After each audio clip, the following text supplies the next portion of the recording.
Hey there, welcome to another edition of a Call Your Top 10 list. This time around we're going to discuss the top 10 left-handed pitchers of all time in Major League Baseball. Discussing some of the criteria of what we were looking for in this list, I looked for longevity, records, numbers, wins, maybe World Series titles, Cy Youngs, MVPs, any type of stat that would suggest that they are the top tier pitcher with a somewhat lengthy pitching career. So there's probably, on my list, there's probably going to be some people that are cut out that a lot of people might disagree with. So what did you look for in your top 10?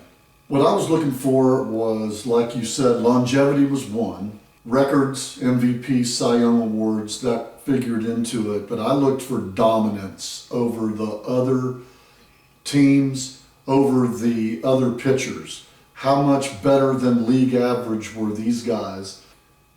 How much better than the other pitchers were these guys? Number of times they were close to the top of their respective category. For example, how many times did they lead the league in strikeouts, or how many times were they second or third? ERA plus. I kind of looked at ERA plus in a different light than what most people do, and I also looked at ERA a little differently than most people do. ERA is a deceptive stat when you go back, and like you pointed out to me, of the top 100 ERAs, 70 of them are before 1925. Very deceptive stat. However, when I looked at WHIP, that all changes. WHIP doesn't matter when you pitched, except one thing changes that, and that was during the golden era of hitting from 1929 to about 1955. That era right there, the WHIP is kind of skewed, so I looked at dominance in WHIP there, and I've got a pretty solid top 10. All right, well, let's look at number 10. Number 10, I have an active pitcher. I put Clayton Kershaw as the 10th best pitcher of all time. He's got 8 seasons under his belt. His ERA plus is astounding at 1.54, 1.53, a 1.0 whip in today's pitching is just phenomenal. The guy is on top of his game, over 650 winning percentage, 9.7 Ks per 9. The guy is the real deal. Cy Young awards. Has faltered in the playoffs, but he's only been there a couple of times. Let's give him for some more years. That's why he's at number 10. The stats would dictate he's higher than that, but he's only 8 years in. That's why he's number 10. So what do you got then? All right, my number 10. This guy had 18 plus seasons with 10 or more wins. He had a Cy Young, 2 of them, I believe, 2 Cy Youngs to his credit, 1 World Series. His ERA plus was 1.18. He had 5 20-win seasons, and he has just been recently elected to the Hall of Fame. Longtime Atlanta Brave and New York Met for a bit, Tom Glavine is my number 10. I didn't want to include one here at first, but going through the numbers and going through the seasons, it's hard to find another lefty that had this consistency, except for maybe 6 or 7 on the list that I have after him. Was a 300-game winner. He was the dominant left-handed pitcher for his era in the way that he pitched. There's another one in his era I think that was more dominant, but Tom Glavine is the epitome of consistency. So I had to put him on there. That's my number 10. Good choice. Yeah. Everybody likes Tom Glavine. I actually am not a huge Tom Glavine fan. I like Tom Glavine. I like Tom Glavine. Okay, I'm wishy-washy on Tom Glavine. I like Tom Glavine. All right, number 9 is a New York Yankee, and I think this one might create a lot of arguments because there are some baseball critics out there that do not think this guy is as great as he is, and his Whitey Ford is my number 9 pick. Now, here's the thing with Whitey Ford, a little bit of negatives. He only had 2 20-win seasons for a Yankee team that won 95 to 100 ball games perennially. So I do think maybe he should have had some more 20-win seasons. However, the guy did win 6 World Series. had a great season in 1961, one of the better pitching seasons of all time.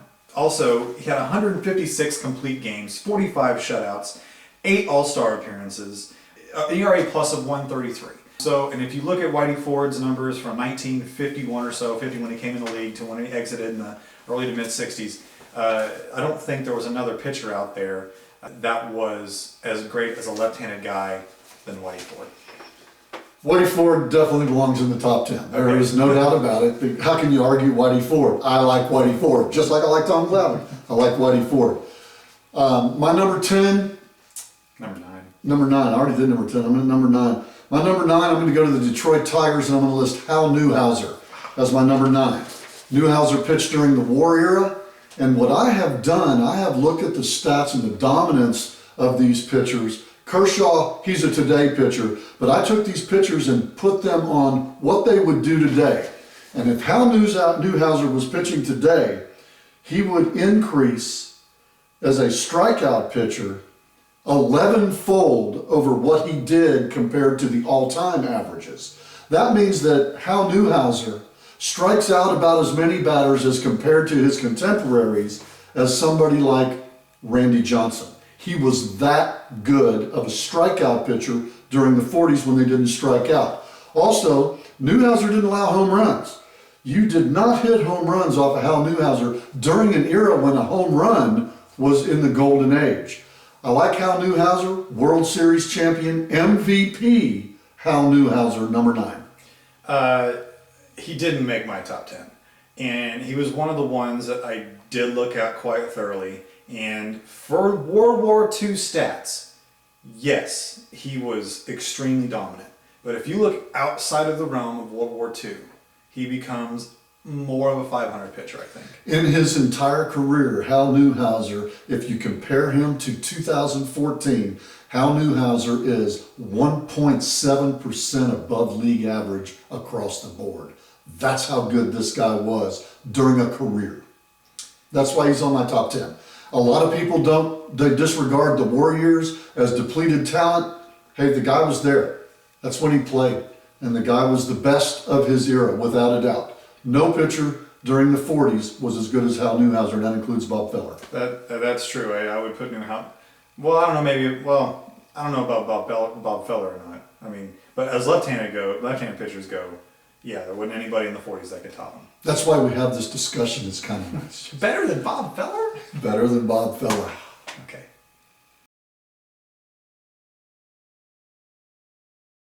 All right, on number 8, I'm going to throw Eddie Plank out there at number 8. A left-hander with 326 wins, a .627 winning percentage, and an ERA plus of 122 when the league average was around 300.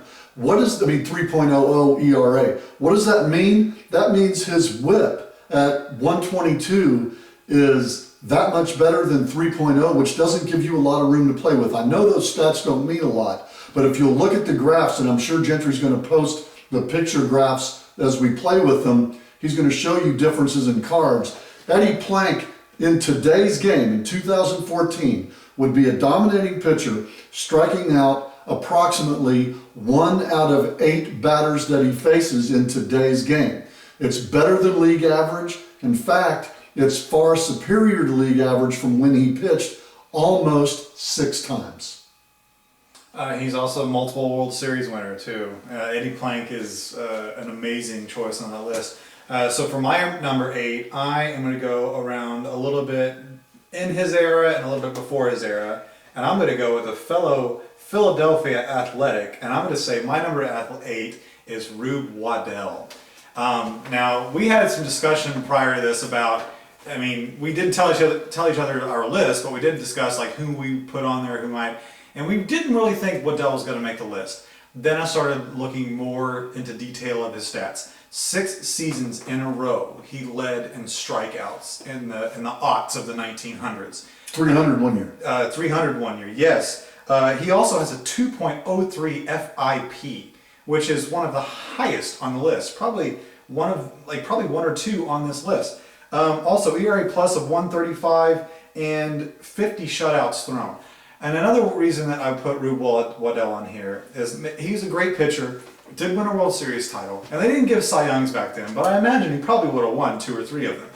However, one of the reasons I wanted to put him on this list and make sure that people knew about him as one of the great left-handed pitchers is just the folklore around Rube Waddell.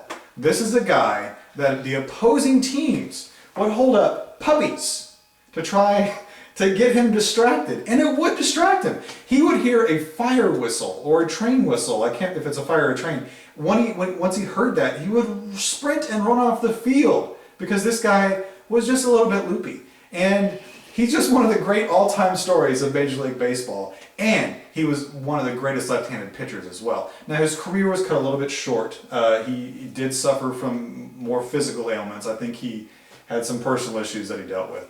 But Rube Waddell, he's a Hall of Famer and regarded as one of the top left-handed pitchers of all time. That's why it falls on my list at number 8. I'm a big fan of the folklore of Rube Waddell, and we'll see if he makes my list.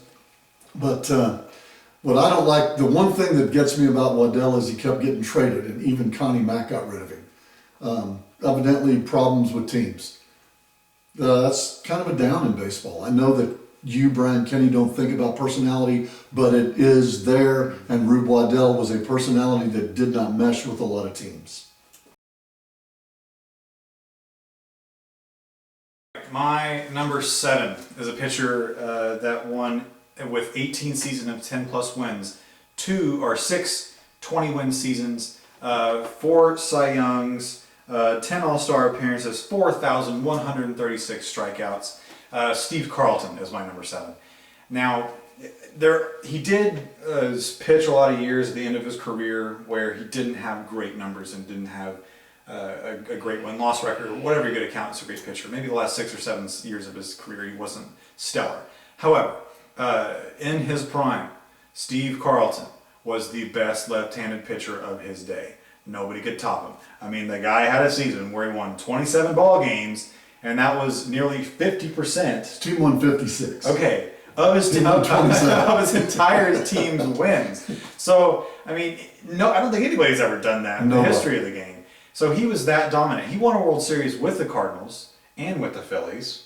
So he was on the 67 Cardinals team, and he was on the 80s Phillies team. And the 80s Phillies team was towards the end of his career, but he still had a great season that year. So he was up in his late 30s. He's in the top 3 of strikeouts of all time. However, I mean, his ERA plus isn't the highest up there for, it's a 115, so it's respectable, not phenomenal. And his FIP is only 3.1, I say only 3.15, that's really good. But there are a lot of people that are a little bit better in those realms. But I think that since he played for so long, that's why those numbers are not as good as some other people on this list. But again, I'm looking for longevity, I'm looking for consistency, and Steve Carlton is that guy. ERA plus is one of those stats that I really like. FIP is one of those stats that's so similar to ERA. You've got to go by the era in which they pitched.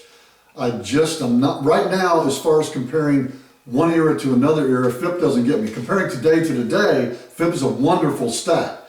But comparing 2015 to 1915, I don't see it. I just don't see the correlation there. The numbers are skewed. Let me go to my number 7. At number 7, I've got the Dodger left-hander Sandy Koufax. 7th best left-hander of all time. First started, and a lot of people are going to go, huh, what? And so a lot of people have him as the best. I'm putting him down in the bottom 5 of the top 10 because the first part of his career, he was mediocre to bad.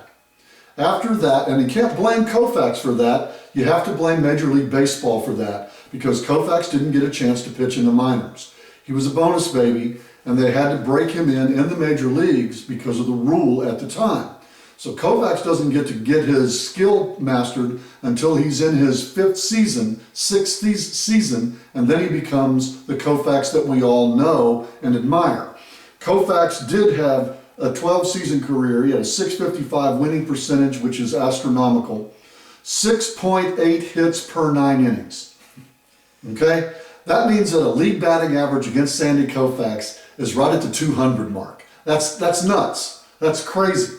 The guy averaged 9.3 Ks per 9, 3 Cy Young Awards when the Cy Young Award was not split between the leagues. It was done one league one big Cy Young award for both leagues. 5 consecutive ERA titles. Was it 5? 5. Okay. 5 consecutive. An ERA plus of 131, which is, on this list right here, 131's middle of the road.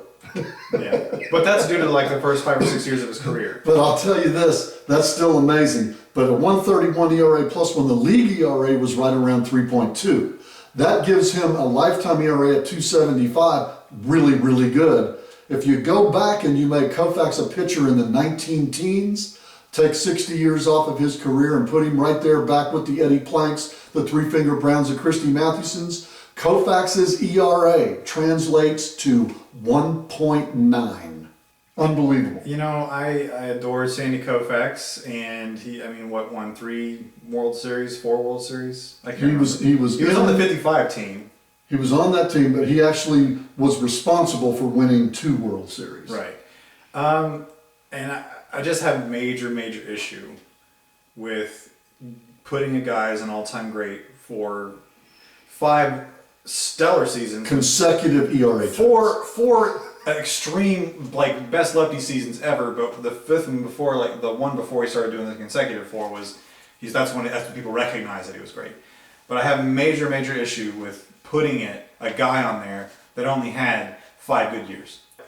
Just the 5 years that he had, it just wasn't enough for me. And this is my first shocker. Sandy Koufax is not on my top 10. So you people can hate us now because I put him at number 7, and I know you Dodger fans out there are screaming. Gentry doesn't have him on the list. I don't. And let me tell you this. I watched Sandy Koufax pitch. I watched him in his dominant years when I was a youngster at Crosley Field against the Reds kick our tails. Koufax was amazing. I've got him at 7. He doesn't have him on. At number 6, I have the meal ticket, Carl Hubbell. A .622 winning percentage, a 1.16 whip in an age when whip was averaging out 1.4. The guy had it together. A totally hitting dominating era when he was pitching. 2-time MVP.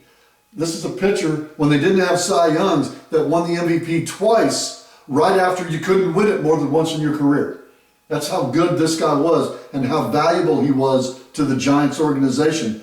He led the National League in walks, hits, innings pitched, whip 6 times.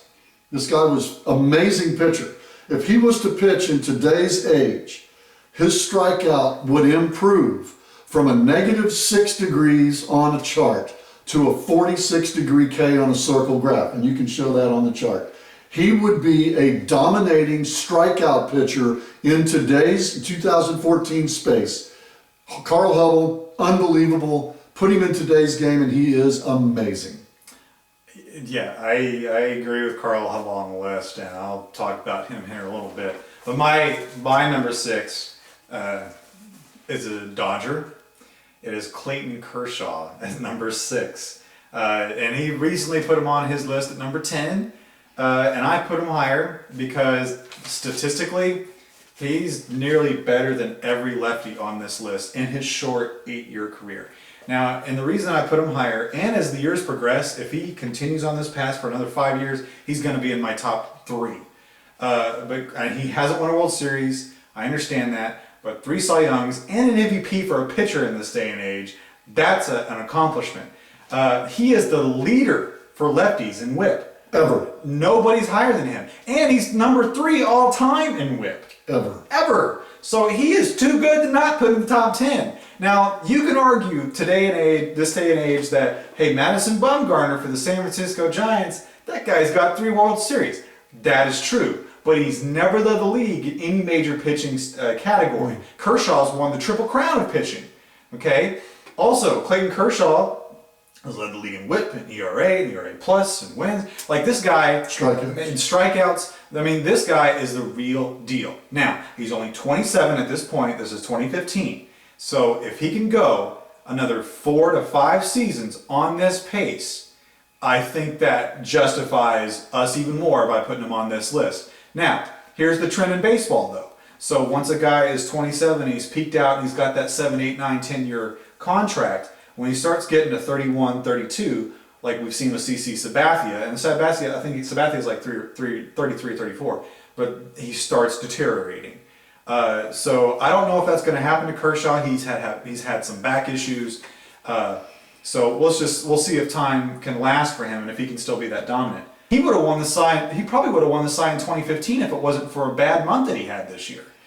He's still having a great season. He's still having an amazing season. Yes, one of the top seasons ever for Lefty again. And he's amazing. He's just like probably going to lose out in the Cy because there's a couple other pitchers, Arrieta and Greinke, that have been better this year because they didn't have that one bad month. But Kershaw, I think, is just one of the top lefties of all time right now. What I'm saying, like if he just falls off the ladder in the next 2 or 3 seasons, I might change my mind. But at this current moment, Clayton Kershaw is on my number 6. On a 360-degree circle, Kershaw's strikeout is 50 degrees. His remaining outs are 34. That gives him 84 degrees, almost 1/4 of the time Kershaw is directly responsible for an out on the baseball field. He's among the top of all these left-handers. I put him in the top 10 at number 10 because he's still there, and I still haven't seen his peak year at age 30. And I based everything around, when I did all my statistical work, I based everything around an age 30 season being the peak for a pitcher. Kershaw hasn't reached that yet. That's frightening. My number 5 was his number 6, the meal ticket, Carl Hubbell. One thing we didn't mention about Carl Hubbell, he is the guy, right, in the 1930 Second All-Star game. 3 All-Star games? Second one. Okay, the second All-Star game. Struck out 5 guys in a row? 5 Hall of Fame. 5 Hall of Famers in a row? I can't name them off the bat, but I know they were Ruth and Gehrig and Simmons and Jimmy Fox. Gehrig, Simmons, Fox, and Cronin. Yeah, okay. In a row. In a row. I mean, come on. Carl Hubbell is, if you don't put him on a top 10 list, and I mean, he won a World Series MVP, and he had, again, 2 MVPs. 15 years of 10 plus wins, 260 complete games, 6 times he led in whip, like he said already, 67.8 WAR, 9 All-Star appearances. Like, I mean, come on, Carl Hubbell is without a doubt one of the best hitting pitchers of all time. And he's got the best nickname. The meal ticket. The meal ticket. Come on, man. Even in Carl Hubbell's later years, when he was old, he was still winning 11 ball games for 3 or 4 years. And that's really tough to do when you get to your late 30s. So like that guy was like great his whole career. The meal ticket. So number 6. What a name. Yeah. Great name. So we got there. My number 5 is Steve Carlton. And we've already discussed some of it, but how about 24 years of pitching quality baseball? From the time that Steve Carlton was age 20 until he was age 40, he won 314 games. Now, Brian Kenny, you're going to put a disclaimer on wins, but let me tell you one thing about wins, Mr. Kenny, and I don't know if you're watching this or not, but you ought to. You should. You should. Listen to me about wins. If my pitcher gets a win, obviously he was pitching better than the other guy. Second thing, he gave his team a chance to win because he left when they were ahead. That means that this guy pitched a quality ball game for however long he was in. Win is a very important statistic. You can discount it what you want because of today's starting pitchers that go 3, 4, and 5 innings. And main thing you're looking for is the team win, but there are no dynasties today. They don't exist. Nobody wins 3 straight World Series anymore. It doesn't happen. A win for a pitcher is a humongous deal.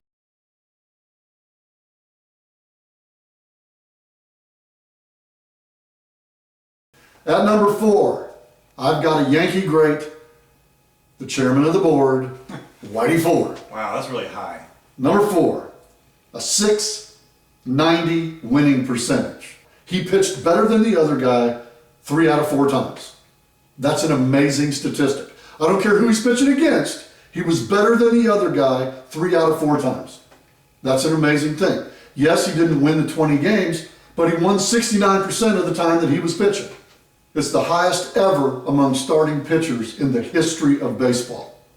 Pedro almost beat him, but Pedro lost his last game. Pedro lost his last game. Pedro, we love you. but you shouldn't have pitched that last ball game. Wait for our top-handed writing. Wait for that, because I got you there, Pedro. Anyway, a 1.33 ERA plus when the league average was about 3.20 ERA. That puts Whitey Ford in a day, taking back into the dead ball era, and Whitey Ford's ERA of 1.33 is comparable to Three Finger Brown, is comparable to Christy Mathewson. That's who this guy is compared to. He wins. Another thing about Ford, he was 10 World Series victories. He holds the record for the most World Series wins. Of course, that's because he's on the Yankees. No, it's because he's better than the other pitcher on the other team. Whitey Ford, all he does is win ball games. It's a little bit high for me for Ford. I do think he's a top 10 pitcher. And where we put him in our list. Okay, I'll throw you one more stat about Whitey Ford. If you take Whitey Ford and adjust his strikeouts that he did in his day to 2014, Whitey Ford strikes out 42 degrees on 360, or about 1 out of 9 batters. I'm not so much sure if I'm a huge fan of like the what if stat of like adjusting that thing. I'm just not. This is where I'm kind of going old school on that. I just don't know if that's an accurate stat to say. Because how do we know that would have been the thing? Because Whitey Ford struck out that many more guys than the average pitcher during his day. So if you take him into today, he would strike out that many more than the average pitcher today. That's what I'm basing on. It's purely theoretical, it's purely hypothetical, and it's my stat. My number 4, I think he's probably going to disagree with, because not because he shouldn't be on here, is because he probably should be higher. And my number 4 is Lefty Grove. Many probably regard him as the greatest left-handed pitcher of all time. He's my number 4. He's high up there. Top Final Four. You can't be a lot better than Final Four. Can't be better than the Final Four. 9 ERA titles, 35 shutouts, 620 win seasons, 6 All-Stars, ERA plus of 148 in the late 20s and into the 1930s, which just is phenomenally good. Well, of all the left-handers, he's second to Kershaw. Right. Okay. Here's my thing, and here's why I knock him down from the top 3. The last 6 or 7 years of his career not outweigh, but they take off my top 3 status for him. Because when you look at Lefty Grove through his prime in like the late 20s, maybe 26, 27 to 19, 34, 35, and then when Connie Mack got rid of him, Connie Mack knew when to get rid of him, because the year that Connie Mack got rid of him, the next season he went 8-8 and had like a 5-something ERA. But then he had like 3 or 4 really great, amazing seasons. So Connie Mack was like, hey, he's old, I need to get rid of him. Like the first season was right, the next 3 or 4 after that, he was still great, but not as dominant as he was. So I think that for that short span of his career, or maybe not short, 7 or 8 years is a long time, but those 7 or 8 years, I'll mark them off as some of the greatest left-handed pitching seasons ever. However, the last half of his career, maybe the last third of his career or so, just barely kicks him out of the top 3 for me. If you want to talk about the importance of wins here, my guy had 16 seasons of 14 plus wins or more. And you've already mentioned him. He also won a few World Series with the Philadelphia Athletics, 410 complete games. My number 3 is Eddie Plank. I had him lower to begin my list off, but then I started going through the fine details of these things. And when I was looking for consistency, like this guy shined through like hardly, like maybe there's one more person here, but shined through like nobody else. Like Eddie Plank is the role model of like the 14 to 15 win, probably 20 win season, year after year after year after year. Now he did pitch in the pitchers era in the 1906-07 till maybe the late teens. And I think he did throw in the Federal League. Did he pitch in the Federal League? Yes, and he pitched in the O's. His big time was in the O's. Right. But Eddie Plank, if you go by wins a lot, and ERA plus and all those stats, like Eddie Plank was in the top for over a decade. And he was responsible for World Series titles. And they didn't give out, I imagine if they probably gave out Cy Youngs too for separate leagues, he probably would have won 4 or 5 of them. So that's my number 3, Eddie Plank. I like Eddie Plank. Gettysburg Eddie's good. I had him down a little bit because his ERA plus didn't shine to me. It was 122. And in an era, it's hard to get a big ERA plus in that era because everybody's ERA is real low. Yeah. So at a 122, he's still well above league average. I mean, way above. If you look at the numbers, still Plank would have fanned approximately 1 out of 8 batters today, 1 out of 7, 1 out of 8 batters today, making him very solid. Yeah. You know, very, very good pitcher today. And back then he was fanning maybe 2 guys a game. And today's game he would probably fan about 6. So he would be a dominant pitcher in today's game. My number 3, big lefty, pitched an 18-inning complete game, Warren Spahn. Warren Spahn. I've got him at number 3. Did not win a game until he was 25 years old, and then won 363. 13 times he won 20 or more games. Led the National League in ERA twice and strikeouts 4 times. He pitched during a hitter's era and had a 1.19 whip. That's amazing. That's really good. The guy won 360 ball games. Do you need to know more than that? That means that 360 ball games, that's 3 seasons of, pretty much 3 seasons of baseball. That he was better than the guy he was pitching against. And he did it into his mid-40s. He was in the military. He started out with the Boston Braves. Started out with the Boston Braves, and right after his rookie season, he goes into the World War II. Then he comes back, and he's the most dominating pitcher in the game at that time. I also got to see this guy play, but man, he was old when he pitched, and he was still really, really, really good pitching for the Milwaukee Braves. I really liked Warren Spahn, a class act, one of the best pitchers of all time, not just left-handers.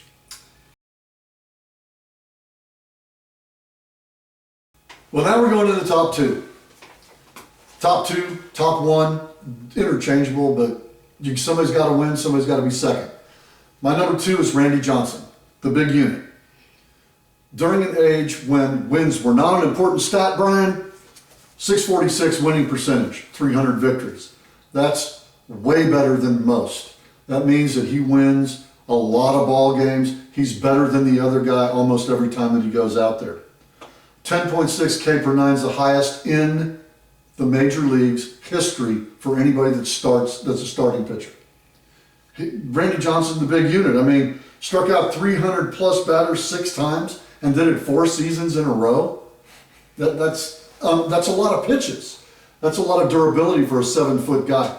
I got him as the second best left-hander of all times, probably one of the top 5 pitchers of all time. And congratulations, Mr. Johnson, getting elected to the Hall of Fame this year. We love you. We think you're fantastic. And if you were pitching in 2014, according to my adjusted statistics, your strikeout would be more than what you did. You would have about 10% more strikeouts. You would jump up to about 11.7 per 9 innings, Randy. You were awesome. My number 2 was his previous one, Warren Spahn, is my number 2 of all time. There were 7 years in a row. He led the league in complete games. And we just recently talked about, I don't want to dwell too much on Warren Spahn, but 363 victories as a left-handed pitcher. I mean, come on, you can't argue with that. And I know, I'm not, you're kind of ripping on Brian Kenny. But I love Brian Kenny. Brian Kenny has woken me up, but I disagree with him on wins. I get that. I mean, there's some things that people brings on the show. Brian Kenny's the man. I like Brian Kenny. He's actually changing the outlook on baseball, period, and which I really appreciate. But he's Bill James on TV. I'm mixed about the whole win thing. I think it's meaningful, and I'm indifferent, I guess, on the whole win thing. But Warren Spahn, 363 wins, over nearly 382 complete games in his career. I mean, he's a top-time pitcher of all time. When we do top-time pitchers, top 10 pitchers, he'll probably be in that list. Warren Spahn, number 2 lefty for me of all time. And I got the privilege to watch him play. I wish I would have. I'm telling you, you got the privilege to watch Kershaw. I do. Might be that kind of thing. I hope so.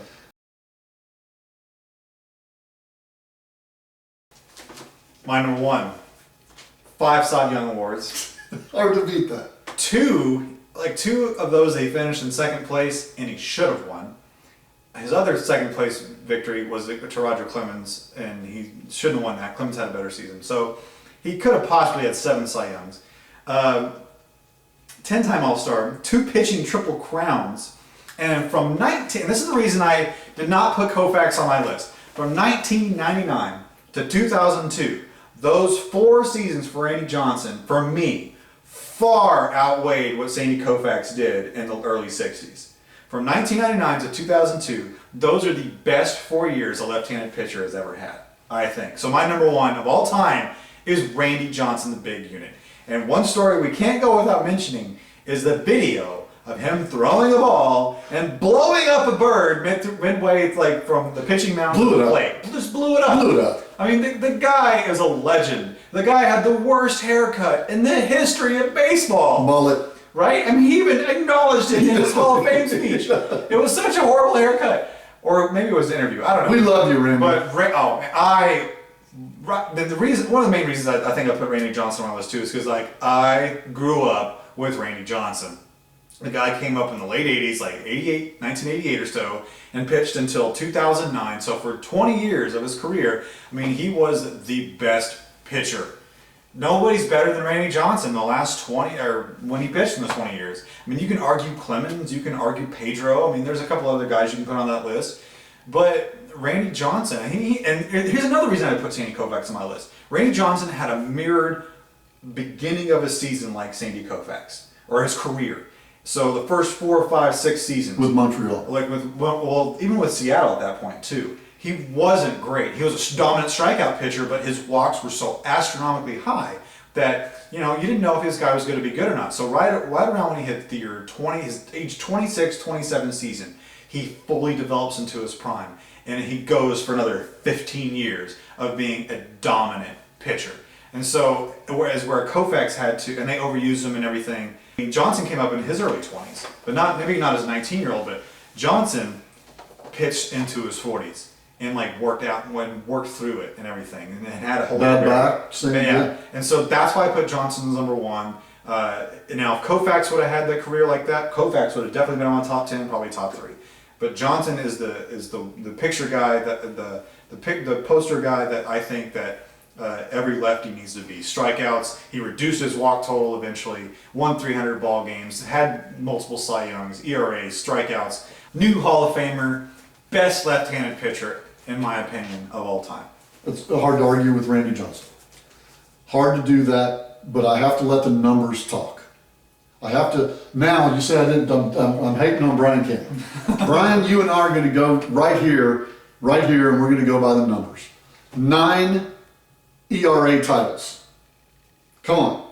9 ERA titles. Nobody else. Okay? Led the American leagues in strikeouts the first 7 seasons that he was a pitcher. The first 7 seasons he's in the league, he leads the league in strikeouts. Wow. Yes. A 3.06 ERA when the league average was 4.42. That's an amazing statistic. That's this guy. Granted, his WHIP lifetime, when you look at it compared to Pedro and Randy Johnson, doesn't stack. But his WHIP lifetime compared to his contemporaries is off the chart. Lefty Grove, if you translate him into today's ballgame, strikes out as many batters as Clayton Kershaw. He's that dominant of a pitcher.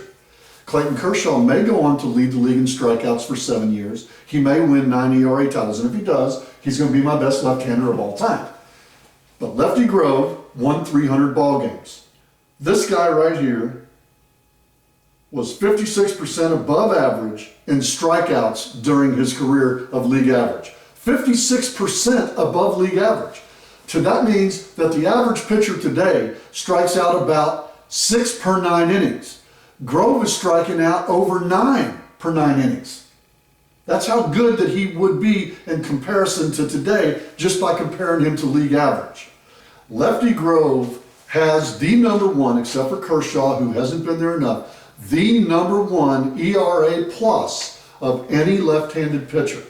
That's a stat that I can't argue with right there. The guy is that good. That means he's the best as compared to contemporaries of all time. My number 1's Lefty Grove. And a lot of people will put him as number 1, as their number 1, and I get it. But if you look at our 1 through 4 lists, we generally have the same guys. We got Johnson, Spahn, Grove, So we have at least 3 of those guys we share. So like I would say, hey, top 3 pitchers of all time left-handed are Randy Johnson, Lefty Grove, and Warren Spahn. I'm in agreement with that. And Koufax, if they'd have had Tommy John surgery in your day, you may have been that top 3. Yeah. And I really would have loved to have seen Koufax pitch into his 40s. I'd have loved it. Yeah, and if we ever were to do this, I mean, this is 2015 now, so if we were to do this list in maybe 10 years or so, there are some pitchers I think that, I mean, would probably be taken off and put on. Like, I want to see what Madison Bumgarner does for the next decade or so. There's some pitchers on here that I was super close to putting on. Sabathia, CC Sabathia was really near. He's probably top 20 at least. The last couple of years have been bad for him. However, like if you look at the 10, 12 years of CC Sabathia's career that were good, he was amazing. Mark Burley is a person I wanted up on here. I was thinking about Koufax. Jim Cott was another name that I was considering, and Jamie Moyer was the final name that I kind of looked at. There's some older guys like that I thought about. Maybe Evarixie. I kind of looked at him for a little bit.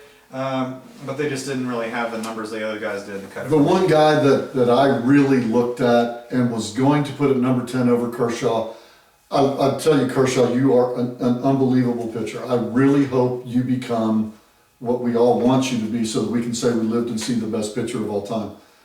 But I really had a debate between you and Tommy John.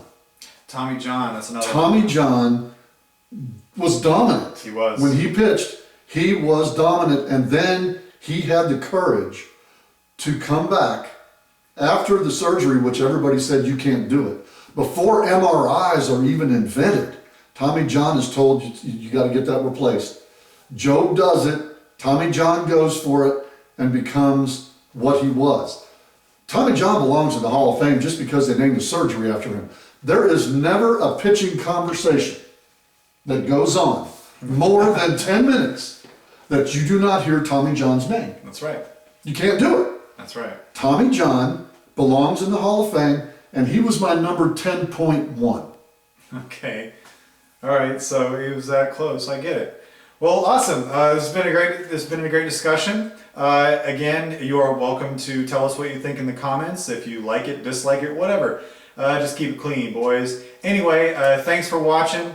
We'll bring you another list in about a month or so. So see you later. We love you, Brian.